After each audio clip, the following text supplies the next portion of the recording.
a quick recap of the verse that we did last time. And for that, if you can just go to 292, page number 292 in your book, and there's a very lovely table over there, concise and direct. And it basically differentiates between Vyavasayatmika Buddhihi and Bahushaka Buddhi, which is a focused mind and a scattered mind. So let's just quickly, for the recap, see the difference between and see where we are. At times we might be focused, at times we might be scattered, but let's try and see where we are. So the quality, the mental state of a focused mind is calm, steady, and resolute. Whereas a scattered mind, the energy utilization of a focused mind is concentrated and efficient. Whereas for a scattered mind, it is diffused and wasteful. The approach to goals is persistent and systematic of a focused mind. Whereas for a scattered mind, it is impulsive and inconsistent, running from one thing to another thing, not sitting with one thing long enough. The woodpecker story that I sent. Outcome. Progress is towards liberation and success for a focused mind. We've only looked at success in the last class. We look at liberation in this class. And the scattered mind, because it is completely in all directions, its outcome is always stagnation and dissatisfaction. Now, coming back to what we've done over the last few verses, it's very important to understand that, because that will take us to the next few verses, which are quite controversial.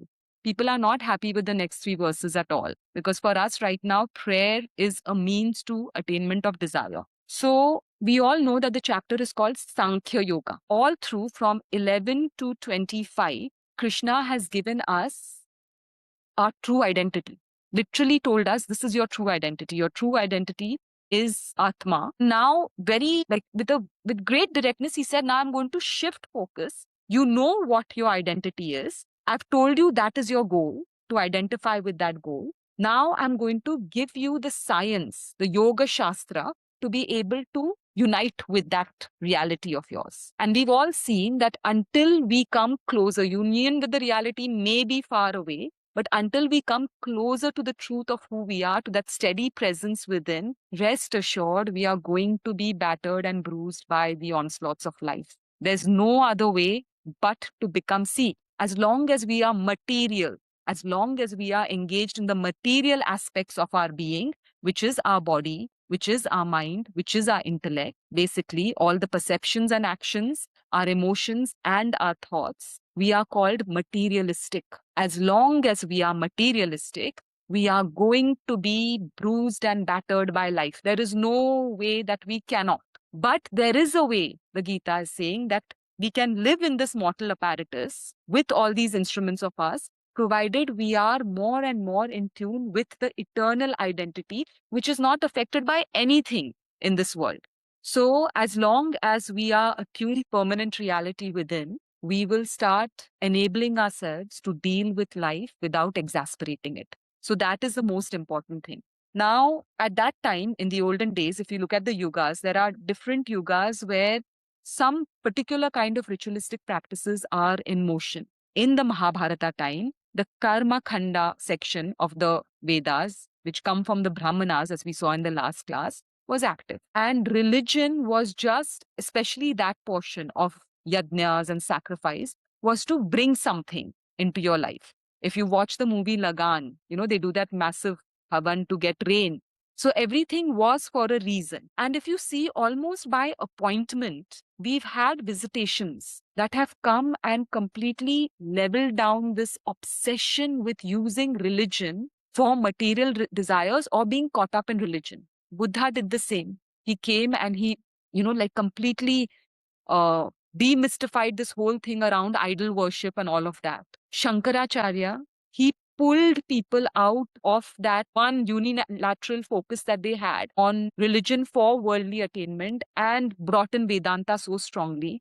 Christ, he was seeing the Jews go down a path that was nowhere near the eternity of the self. So he came again and tried to fix that. And Vyasa, what he's done, you have to understand the context. Imagine an entire community is embroiled in a particular way of functioning. And Vyasa had the guts and audacity to take their primary focus and completely dismantle it in the next 3 verses. Imagine the courage it would require to oppose through the pen. They say the pen is mightier than the sword. The entire way of thinking of a generation and the lineage we belong to, the lineage that Project Self is blessed by, Swami Chinmayananda and Shankara and all of them, even Swami Chinmayananda, he came into the picture when only Brahmins held, they were the custodians of religion. And he came out there into the field and took all the highest Upanishads, the Bhagavad Gita, the basic scriptures, and he started expounding them in English. If you read, I keep saying it again and again, please watch the movie Quest, On a Quest, which is such a wonderful, I don't know how you will get hold of it. Let me try and ask Swami Nityananda ji where we can get a hold of it to watch it. But Swami Chinmayananda's life story, in that you'll see the oppositions that he met from the Brahmins, who said, how dare you teach these scriptures in English? How dare you do that? But if he hadn't brought it down to teach it in English, 90% of the population would have been bereft of this knowledge, because only the Sanskrit speaking or the Sanskrit people who understood Sanskrit would be left with this. And that is why when we chant Ashtotra, Swami Chinmayananda's Ashtotra, all the saints have namavalis. One of the namavali in that is Angla Bhasha Viduttamaya Namaha, which means he who brought this knowledge in the English language, in a language that is understood by so many, to that person we bow. Because without it, it would have not been possible for us to study. So this courage has been always brought to the forefront to make religion what it is. Religion is primarily to re-establish our connection with ourselves, with our highest selves, with Atma. Whether you look at the word yoga, Yuj, which is consistently every chapter in the Bhagavad Gita, right from Arjuna's grief is called yoga to the end, it's called yoga. So every chapter is called yoga. Yoga, in the context of what we're going to study, is to rejoin with your Atma. Religion comes from 2 words, religare, which also means to join back. And if you look at the verses now, you'll understand how we are completely on the opposite direction of what religion is trying to do. So what Vyasa did is he removed that entire population, tried to remove that entire population from the Karma Khanda, from the Brahmana section of the Vedas, and moved them slowly into the Upanishadic section of the Vedas, which is the true kernel of religion, of philosophy. The philosophy of why we are even doing anything, why we are chasing material goals or why we are chasing religious goals, is in the Upanishads. And he brought in, that is why we say Bhagavad Gita is an Upanishad. It is distilled wisdom, and so it will not entertain all this other nonsense that is going on in the name of religion. It's impossible that a person who studies Bhagavad Gita will put up with everything else that religion is out there today. Okay, there's that beautiful quote of Rumi, which says, I'm paraphrasing it, half your life has gone in pleasing others, the other half is gone in being pleased by others. Enough of this play, get out of it now. This is what Vyasa is trying to do, is that even religion, you all are using for what? Name, fame, fortune, get me this, get me that, get me that. How long? So when you look at it logically, all educated minds will say, okay, so because he brought it in at this time, perhaps existence itself had evolved enough to understand the futility of material desires. And we are part of that existence now, where we've seen through our own life, we don't know what's happened in the past lives. But in this life also, why are we coming to a Gita class? Because we are seeing, even if we admit it or not, we are seeing the limitations of what the world can offer. And everything that we are chasing in the world ultimately is coming and whacking us in the backside. We know it. Internally, we know it. Still, we will chase. Don't worry. No, none of the chases are going to fall. We will continue to chase for a while. But at least we are planting the seeds that your true happiness will be found here. Start somewhere. So that was the recap of what we did. Now let's go to verse number 43. Vedavatarata patha nanyadastiti vadinaha. So what does this verse say? Let's just translate it first. Those who do not have clarity, which is basically that completely bahushakha mind, speak pravadanti, flowery words, pushpitam vacham. O Arjuna, Partha, son of Kunti, son of Pritha, delighting in the rituals of the Vedas, Vedavada rataha, and claiming there is nothing beyond this word. Na anyat asti iti vadinaha. This is what the verse says. Let's break it down. So there are few things that he's saying over here. First of all, he starts with do not have clarity. Clarity of what? Now, please understand he's talking about the pundits here. Okay. He's talking about the scholars here. Right off the bat, he's saying they may be scholars, but they don't have clarity. Clarity of what? Clarity of what we just discussed. The clarity of what is the use of religion. What does yoga mean? What does religare mean? What are we separated from? What are we going back to? What are we meant to go back to? What is separating us from our true identities? That's the biggest question. They have no clarity about that. They speak flowery words. Now, flowery words, when you look at it, just the scriptures as they are. Now, here, every single scripture, while it expounds in this beautiful language and this beautiful philosophy that really mesmerizes the mind. I mean, every class you go to, whatever problems you have for that 1 hour, there's that Panadol effect, where you feel better. It's got the power, even if you don't understand. So many mantras we don't understand, but just the intonational quality of those mantras make us feel so good. So they have power, they have beauty, they have aesthetics. But these scholars, without understanding what these words are also being said for, are lost in the quagmire of the beauty of those words. And they miss the point. What are we using this for? It is said that, in the Shankara Mathas, there are Shankara Mathas everywhere. So my teacher always, he was there once and he says that when they start chanting all these mantras inside, animals pass, dogs pass, cows pass and all, they're so powerful. The quality of these mantras, animals stop, they sit there outside just to listen. So what about humans? So what he's alerting over here is that if you do not know the reason behind the words, if you do not know what this philosophy is going to take you to, you're going to be caught up in that just the flowery speech and you're going to be lost over there. And if you look around, you will see pandits and pandits. We describe what panditaha is in one of our classes. It's not somebody who's a scholar, but somebody who understands this reason as to why we are doing what we are doing.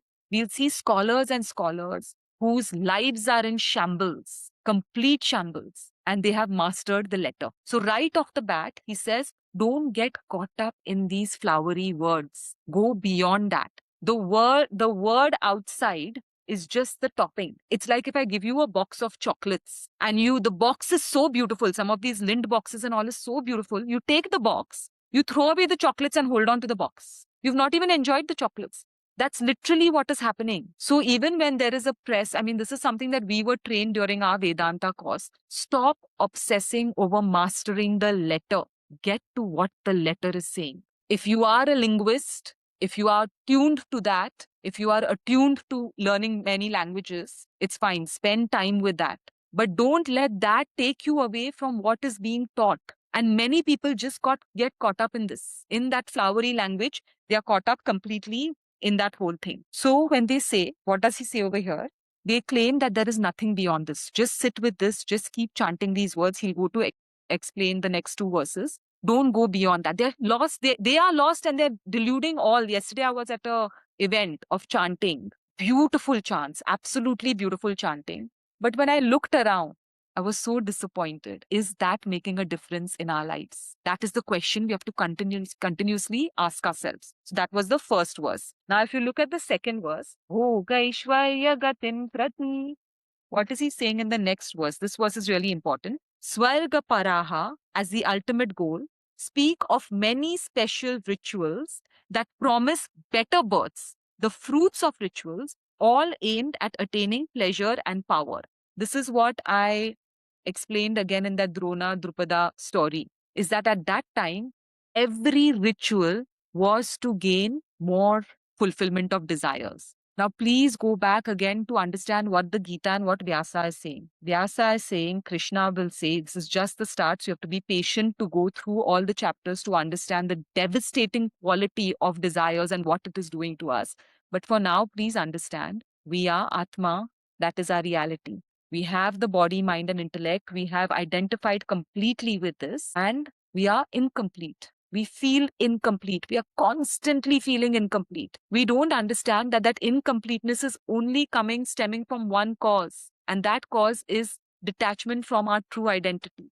That is the only reason why we are feeling incomplete. There's no other reason. But because we are so wholly identified with the body, mind, and intellect, we feel the next relationship is going to complete us, or this relationship going well is going to complete us. My next house is going to complete me. My next promotion, my job going this way is going to complete me. You'll get all of it. And I'm sure many people, and in fact, all people on this panel have got many of their desires fulfilled. Here is where we sit down and ask our question, are we fulfilled? Yet something triggers. No, it's not yet. The irony of it is that we don't even sit long enough to enjoy the desire that has been fulfilled. Barely it has been fulfilled and we're looking at the next desire, right or wrong?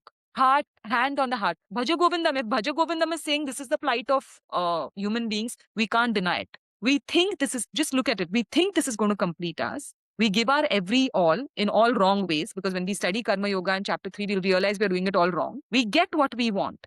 When we get what we want, we are still wanting the next thing. How bizarre is that we haven't even enjoyed this? And Bhaja Govindam in the preliminary verses says, please just sit down and enjoy what has come to you.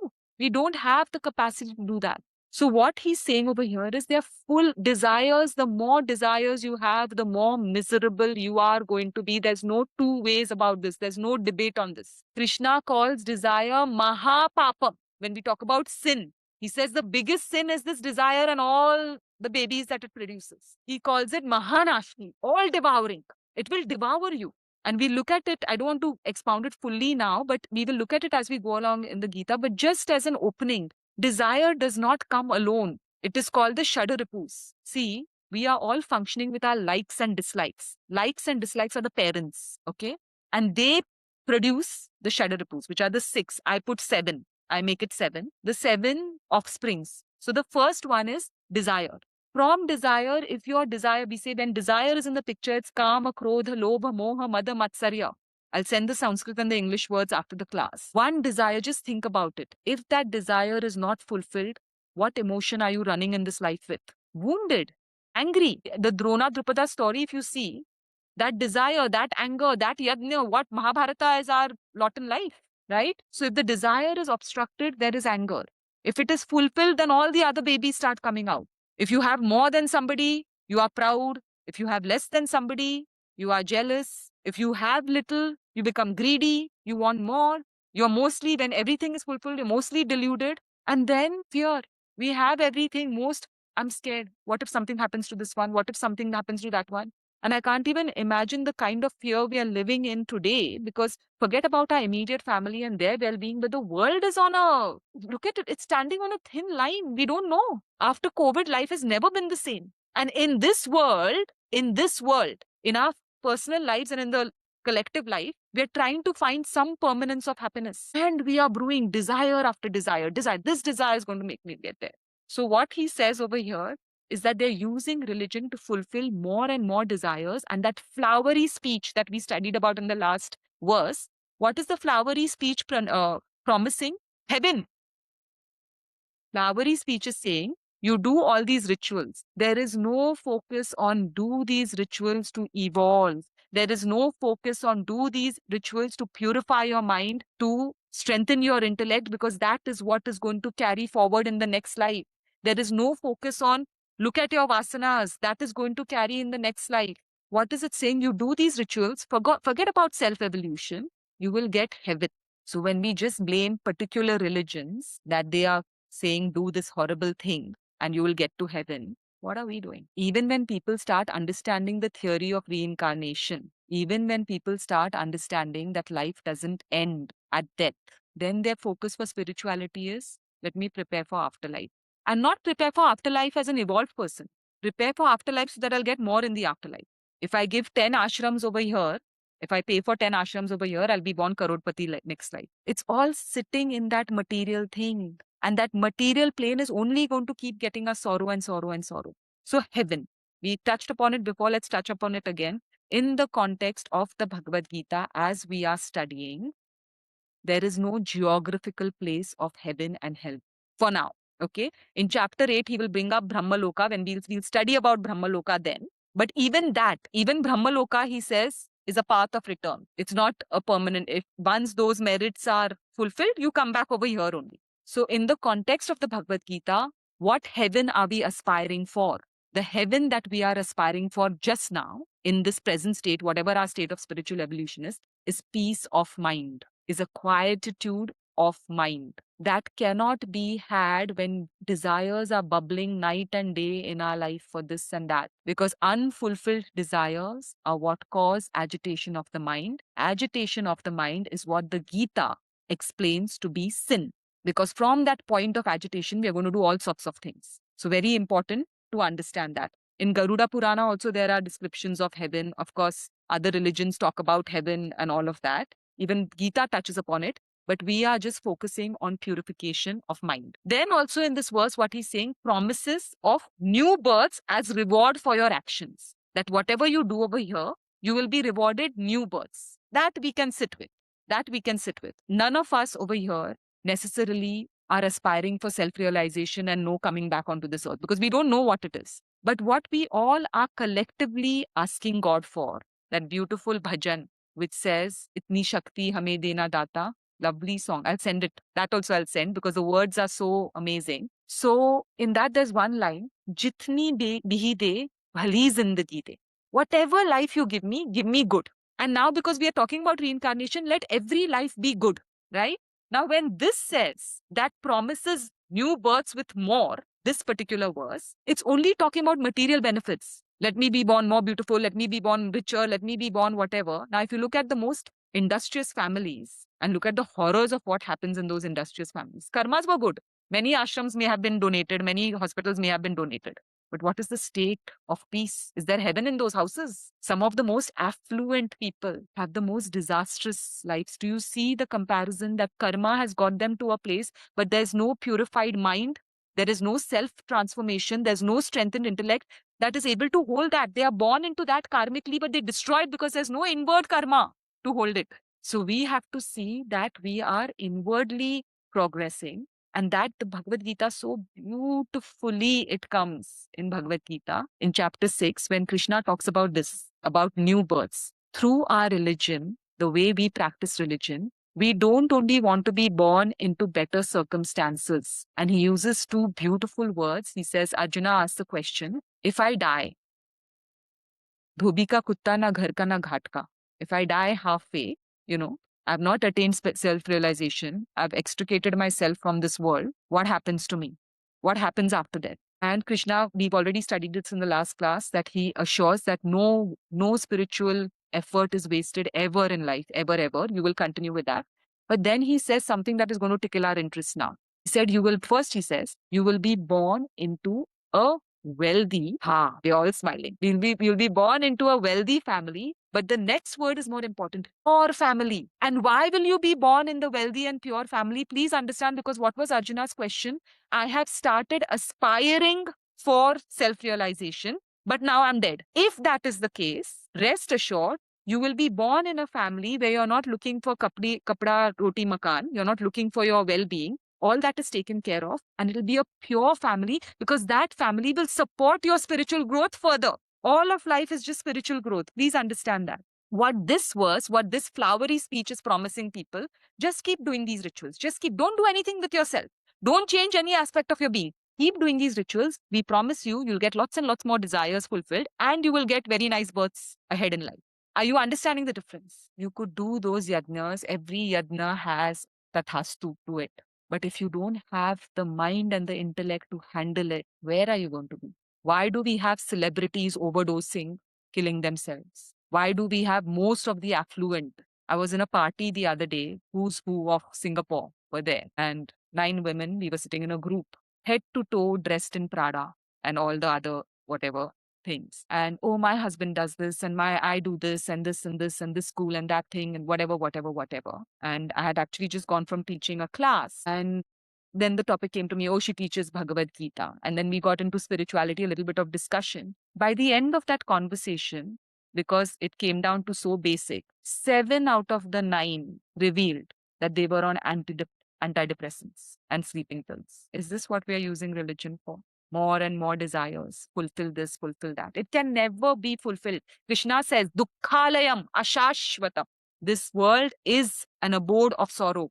In every desire, there will be a sorrow. Think about it. So many of your desires, I also sit many times in some things that I've prayed for and really prayed for and got.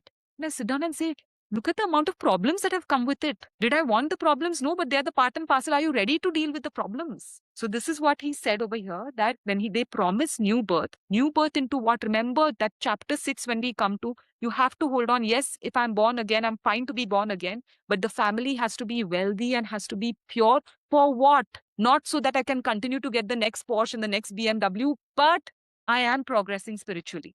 That is the most important thing to remember here. The Bible says this. Krishna says it. Let's take the Bible quote first. Seek ye first the kingdom of God within you, and all else will be added unto you. What it's saying is, use religion to find your true self, to come closer to Atma. I promise you, Christ says this, everything else that you need will be given to you. Now look at the bizarre thing that we are doing. We are using religion to get everything we think we need or we think we want, with complete disassociation with who we are. And we are gathering all this rubbish karma and becoming further and further and further from the self, right? Coming to the Bhagavad Gita, chapter right in the center of the Bhagavad Gita, chapter 9, verse 22. Life transforming verse, if you get it, what he's saying. Same thing he's saying, what Jesus is saying. Ananyas chintayanto mam. Continuously, just keep your focus on me, not focus on Murti Krishna. Focus on that I am Atma. Yoga kshemam vaham yaham. Whatever you need in your life, whatever needs to be protected in your life, he doesn't say, I will give it to you. He says, I will carry it to you. Do you see the difference? Does that mean you don't do any effort and all you just sit and do Dharma? No, no, no. The effort is with that realization, I am Atma. I will do what I want to do. I acknowledge my desires. I will pursue my desires. But I don't make the desires the end goal of my life, because they're going to take me deeper and deeper into existence. So coming back to the verse of what he says, full of desires, focused on heaven as the ultimate goal. Please understand, Krishna will say in the Bhagavad Gita, whatever concept of heaven you have is not an ultimate goal. Even when you reach the highest states, from there you get Krama Mukti and you're still going for self-realization. The end goal of any heaven is self-realization. And out of all those abodes that we will inhabit, earth is the worst. The earth is the biggest trap. Because if we don't get it here, not to chase desires, not to exasperate desires, we're going to be pulled lower and lower and lower into that trap. Speak of many special rituals, hundreds and thousands of rituals. My God, I'm just thinking, we are sitting, we are doing one ritual, we're doing another ritual. Let me get the next promotion. We're getting another. That will happen. Daughter will get married. Promotion will happen. Again, some other sorrow. Again, we're doing that amount of time and emotion that we are spending in rituals, which have great power. Just think about it.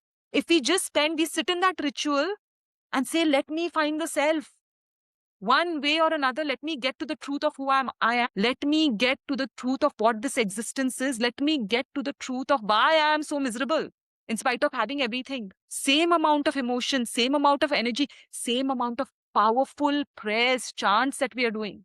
Right now, Sri Vidya is being touted left, right, and center for more attainment of desires. Sri Vidya is supposed to be one of the, I don't know who all are in the Saundarya Lahari class. It's supposed to be the highest, one of the most powerful techniques, spiritual techniques. And it's being consistently advertised. Oh, it will give you fame, it will give you fortune, it will give you this, it will give you such a power. Imagine if you use that power and say, just let me attain myself. Please understand, it's not going to be that suddenly everybody will disappear and you are a sadhu. No, no, no. We have to go through our life. But, and if you remember these two verses, Jesus says it will be added unto you. Whatever you want will be added unto you. Krishna says, I will carry it to you. But we have to use all this, the Bhagavad Gita, whatever chanting we are doing, whatever else, to get to that self. This is what the verses are absolutely emphasizing in full throttle.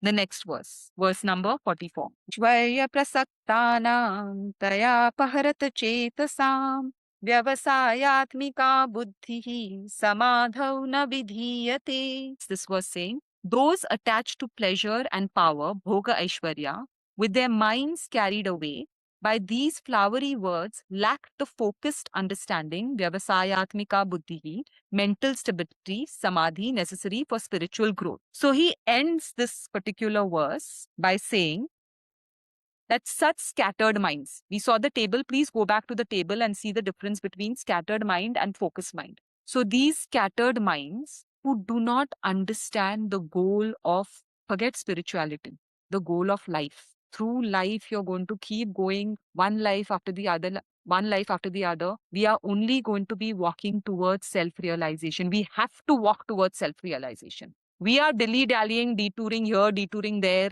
and so we are delaying our entire spiritual progress. So such scattered minds, they are unwise. Remember, they are not panditaha. They could be panditaha by in the robes and in the malas and whatever else they're professing outside, but they are unwise because they don't know what the goal for what they're doing. They will continue to, what will they continue to cling to? They will continue to cling to desire, exactly what we have been discussing, that they will continue to want to fulfill desires using what is the most powerful technique of prayers, of Vedas, of religions, of rituals to fulfill more and more desires. Are they wise or are they unwise after what we've just studied? Because if you're here to come to ultimate peace and if you're here to get back to yourself, the more desires you entertain, the more babies they will have, the more you get entangled into the thing. You're unwise. You're absolutely unwise, right? They will run around in circles. That is why the Bhajagovindam says, Punarapi Jananam, Punarapi Maranam, Punarapi Janani Jatari Shayanam. Very strong words. Yesterday, my 22-year-old daughter, she was studying something and she was telling me about how traumatic it is, the birthing process. Forget for the mother. For the child, it's such a traumatic coming out of the birth canal. It's the most traumatic thing, you know. So that Bhajagovindam says, you're living here now, you're entertaining all these desires, you die with those desires, you come back again to fulfill some more desires. Again, you find yourself in some strange womb. Why strange womb? Because we don't know who we're going to be born to. Just now we have good mother, good father. Do we know what father and mother we're going to have? Again, some new googly, another roll of dice. And then that line that comes after that, whatever else he says is, Sansara, finally you realize that whichever way, whether I'm PM Narendra Modi or whether I am Al-Qaeda head Osama bin Laden, or whether I am Cindy Crawford, or whether I am Shah Rukh Khan, I'm trapping myself more and more and more and more into this. Get me out of this. And getting out, please don't feel like a lot of young students feel that, oh my God, then everything will be over. No, no, no. Your journey will continue because we have lots of vasanas, right? But let's do it right. Let's use religion to understand our desires properly. And let's use religion to get back to the self. Let's not use religion to fulfill any more desires for this life. Rest assured, what is yours will be given to you. What is not yours will not be given to you. Then you'll say, what about effort? You put in your full effort. We learn that beautifully in Karma Yoga. Put in your full effort. Enjoy chasing your desires. But when they are fulfilled, sit quiet. Don't exasperate it. That is what is being said over here. And the final line of this particular verse, that is what is most important. You know, there's one line in Bhaja Govindam which says, Yoga ratova, bhoga ratova, sangha rahita, sangha vihina. Something like that. So what it says is that he's talking about the enlightened soul over there. And he says, for an enlightened soul, it doesn't matter whether he's in yoga, sitting on the meditation cushion, or he's in bhoga, he's sitting amidst a party. Whether he is with people or whether he is all alone in solitude, sitting in the jungle. For such an enlightened person, it doesn't matter because they're fully established in the self. But what Krishna is saying in this particular verse is for the rest of us who are still very much entangled in the world, yoga and bhoga cannot go together. Does it mean we give up bhoga? No. But in that bhoga, we make a concerted effort and we take out time to do yoga exclusively. Okay. Think of it for yourself. I'm sure many of you all must have felt that meditation is the ultimate thing and it's amazing. It's fantastic. Okay. I'm sure many of you all must have gone, me included. I'm a supposedly meditation teacher. I laugh at that title. You know, many of us have gone for meditation. Many of us have attempted meditation. When you sit there, is your meditation able to take you to yourself? Forget that. Are you even able to just eradicate the thoughts in your head for a little while? In yoga, when we teach yoga, when we do Shavasana, we are not allowed to give Shavasana for more than 7 minutes because 7 minutes is what a fully desirous mind can even hold. An entangled mind can even hold. And they're not even holding them. They're going everywhere or they fall asleep. So what he said over here in the last line is that they don't have the mental stability necessary for spiritual growth. They don't even have enough qualification to sit on a meditation cushion. Think about it. You're sitting on a meditation cushion. Even when I really, really try. It's not only for the class, but even for myself. Whenever I touch the Gita, I try and do what we do as opening prayer. I try and get myself to that point and say, let me be focused on this just for 1 hour. It's hard. In that 1 hour, this mind is going so much. You all are coming at the end of your day. So much must have happened in the day.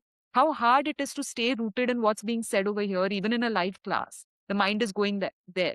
I'm at the start of my day. There's so many things lined up. So what he's saying over here is that if you're just not understanding what this whole process is for, what are we doing this for?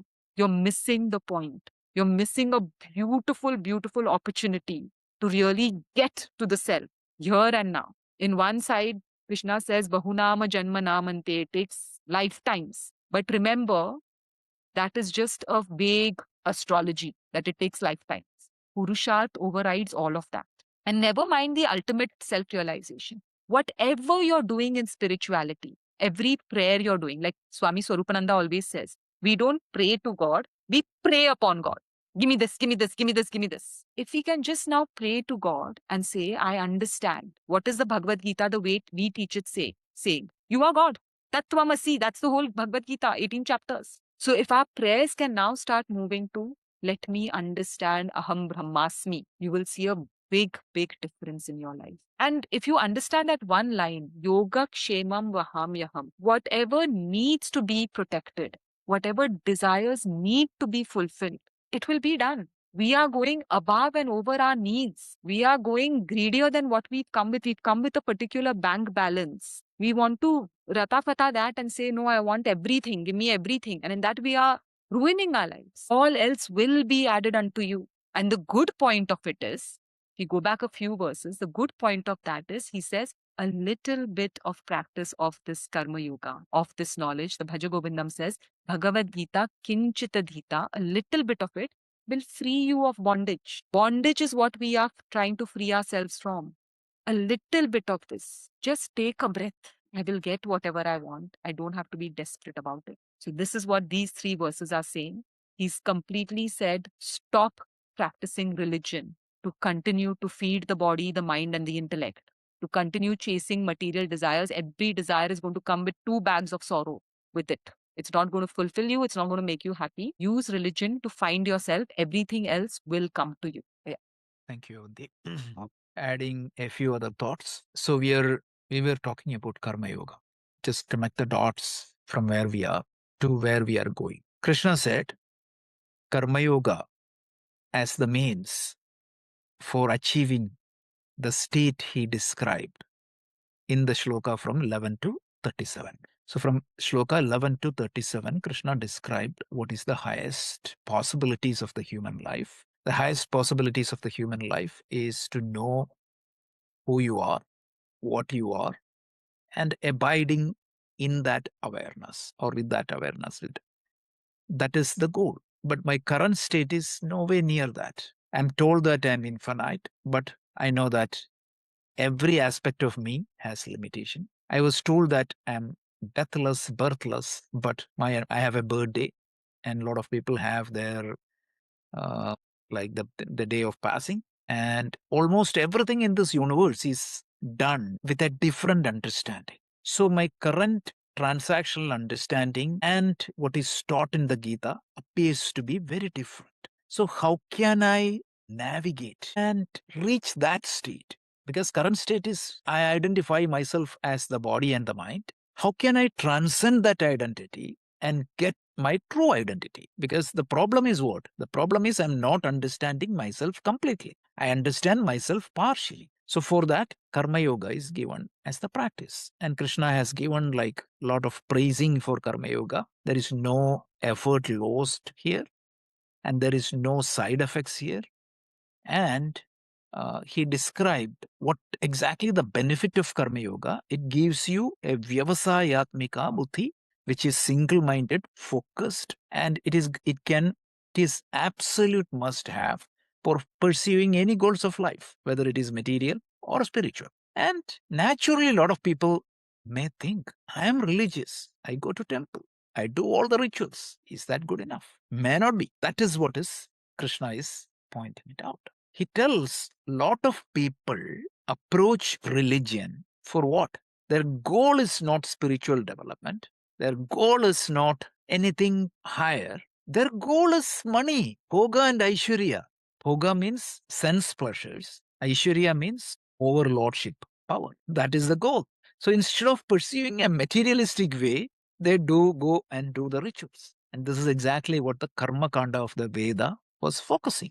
And those who are addicted to this ritualistic portion, and those who look upon the Vedas only as a set of mantras which can gives you bhoga and aishwarya, those who bring the religious materialism, a term coined by Swami Dayananda, a religious materialism, they approach religion not for spiritual purpose but for material purpose. So such idea is completely dismissed by Krishna through these three shlokas. And see, now you can see these revolutionaries and modern masters coming and daring to oppose even some portions of the Veda. So imagine at that time, like during the Mahabharata time, Krishna took a courage and he didn't criticize Veda. He criticized certain people's approach of using the Veda only for this purpose. He said, like, those who listens to only this from the Veda and say that do this mantra, do this ritual, you will get these results. What is that word used? Yamimam pushpitam vacham pravadanti vipaschita. Pravadanti means uttered. Pushpitam vacham means flowery words. And what type of people they are? He said vipaschita. They are unwise. Their chitta is vipaschita. So he calls the people who tell you, okay, you do this ritual, and such thing he called flowery words of the unwise. Look at the power of criticism. And why Krishna called them as unwise? Nanyata arthiti navadina. They don't see anything else in the Veda. The Veda has the Upanishads. The Veda has the potential to take you to the highest possibilities of the life. But they stick with this. Then, Kamatmana Surgapara. Why they approach the Veda? First of all, they want materials here, and then they want to reserve a permanent place in the heaven. So that is why Krishna is criticizing the heaven bound philosophies. The heaven bound philosophies is what? You're doing everything for going to heaven. For what? Bhogaishwarya gatim pratim. Why do you want to go to heaven? Because you will have sense pleasures there and control over the situations there. And such people's mind will be bahushaka, it will be distracted, it will not be focused, it will not be controlled, it will be destructive, distracted, or dull. Such people will not achieve samadhi. Because one condition for samadhi, samadhi means a well placed mental state. Samadhi. Let's not think about the self realization and all here. Right now, samadhi means a well placed mental state. So, such people will not attain the samadhi because what is the prerequisites of the samadhi? Your mind has to be in that controlled state. Ekagra nirodha. Going back to Patanjali's Yoga Sutra, Patanjali defines the chitta bhumi as five. Five different chitta bhumis is there. The human mind operates in one of the five zones. It is called destructive, first one. You're completely extra agitated. You're reacting. You don't know what you are doing. You're not thinking. Each one of us have experienced that. Then the second one is dull. You're completely inertia, depressed. Mind is not moving. The third one is distracted. You think you just look at this and then the mind goes away without your knowledge. And most of us are in that area. So, and the last one is the next one is called ekagra, focused. That is what is called vyavasayatmikya buddhi. And finally, samadhi, well placed mental state. So it is that vyavasayatmikya buddhi, which is the focused mind, is what is leading you to samadhi. And for that samadhi, mere religious practice is not going to give you that samadhi. You have to follow karma yoga. That is the context here. So you're building up to karma yoga. Krishna is just saying that this is what it is. But in that process, he took the time and criticized a lot of wrong practices. And this is the beauty of the Sanatana Dharma. There can be wrong practices because in fourth chapter, Krishna tells any practice after it passes through generation and generation get disrupted. Sometimes it becomes completely opposite. Played the game of telephone. When it goes to 4 or 5 people, the message gets completely opposite. So that's what happens. The scriptures, when it comes from generation to generation, it loses its true meaning. And that is the time a teacher comes in. That is where Krishna tells yada yada hi dharmasya glanurbhavati bharata, all those shlokas. So such things happen to our culture many times. So Krishna's time, this ritualism was also very much prevalent, and he just criticized that, as Avanti said. And this went down really bad. And that is the time Bhagavan Buddha came in. And then what happened? Buddha's time, Buddha came and he rectified it. And then what happened? It's blind, like intellectualism, nothing much. So that is how Buddhism got corrupted. And that is the time Shankaracharya came in. And while he accepted the Vedas, he refined it completely. And you know the story of Shankara. Finally, his final right, his mother's final right, the people were not ready to do because they thought that he is violating a lot of the, again, going against the religion. So he also had to fight against the odds. So is Vivekananda, so is Swami Chinmayananda, every masters, Narayana Guru, all these people. So when you think about these blind rituals, paying millions of dollars or monies and everything, just remember these shlokas. That is going to be very helpful. This is neither me or Avanti is making it up. You have seen the Pramana, Bhagavad Gita, Krishna's words is what it is. Okay. So with that, let me pause. Any questions or comments and take a couple of minutes. Hey, Rajesh. Yes, Rohitji. So what is the purpose of a ritual then? I mean, you go to any temple, it's full of ritual. I mean, half of it people even don't understand, and it goes on. I mean, you look at all the temples. You look at temples in Bridgewater. That's nothing but ritual. Is there any purpose behind it? Yes. So Krishna is not criticizing the ritual. Krishna is not criticizing the karma kanda. We will elaborate this portion a little bit later. The rituals can be done, but with the right attitude. That is what karma yoga is leading up to. So there is nothing wrong in praying but here the problem is they say that this is the exclusive thing and the goal is only this. That is all Krishna is criticizing. Right. So let's pause. Like we can jnani. Artha means the one who is going through some pain or some difficult situation. They pray to God. There is nothing wrong in that. Then the second category is what?